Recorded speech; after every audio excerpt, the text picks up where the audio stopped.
एक बार फिर से स्वागत है आप लोगों का पीके सर ऑनलाइन क्लासेस में। यहाँ हम लोग कक्षा 10 का पाठ 6 भारतीय संस्कारा के बारे में देखेंगे। जो कुछ महत्वपूर्ण प्रश्न है यहाँ पर संग्रह किया गया है उसको हम लोग अच्छे से देखेंगे। चलिए बिना कुछ देर किए स्टार्ट करते हैं पहला प्रश्न से।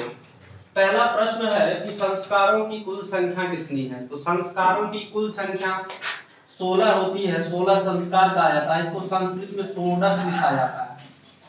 इसको षोडश या षोडश भी पढ़ सकते हैं आप लोग। षोडश तो 10 षोडश या षोडश याद है तो सिंपल सा याद रखिए 16। और इसमें मात्र एक संस्कार मृत्यु के बाद होता है। अब देखिए वेदों की कुल संख्या कितनी है। वेदों की कुल संख्या 4 है। और इसमें सबसे पुराना अगर पूछा जाए तो यह ऋग्वेद हो जाएगा। यह प्रश्न पूछा जा चुका है इसलिए हम लिख दिए हैं। अब तीसरा प्रश्न देखिए शैशव संस्कार कितने हैं। शैशव संस्कारों की जो कुल संख्या है वह 6 होती है। शैशव संस्कारों की कुल संख्या 6 होती है, जिसको आप अच्छे से याद कर लीजिए। 6 संस्कार इसके अंतर्गत आते हैं।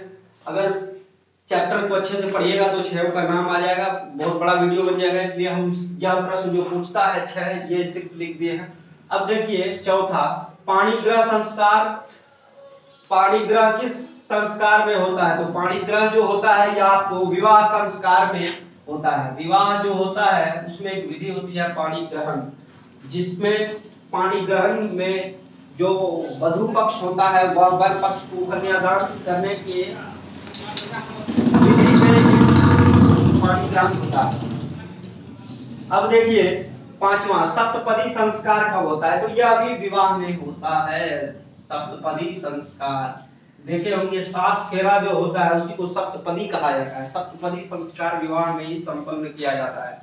अब है शैक्षणिक संस्कार कितने हैं। जो पढ़ने का जो संस्कार होता है वह संस्कारों की कुल संख्या 5 होती है, जो शैक्षणिक संस्कार के अंतर्गत आते हैं। अब देखिए जन्म से पूर्व कितने संस्कार होते हैं।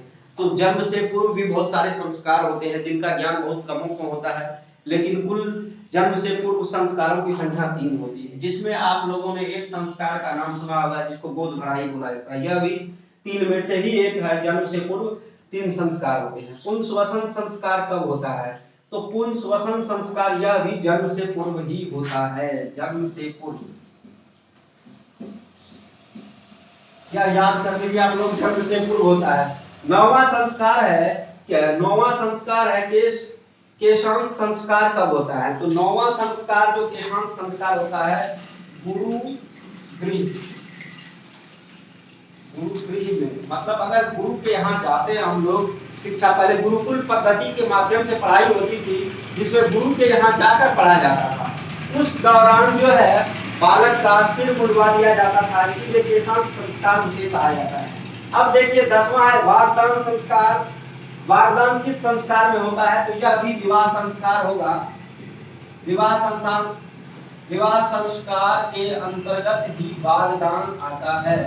इस तरह से यह कुल 10 प्रश्न थे आपको भारतीय संस्कारा से, जिसको आप अच्छे से देखिए और बार बार देखिए जिससे आप लोगों का रिवीजन अच्छे से हो सके। और कोशिश करिए वीडियो को शेयर करने के लिए।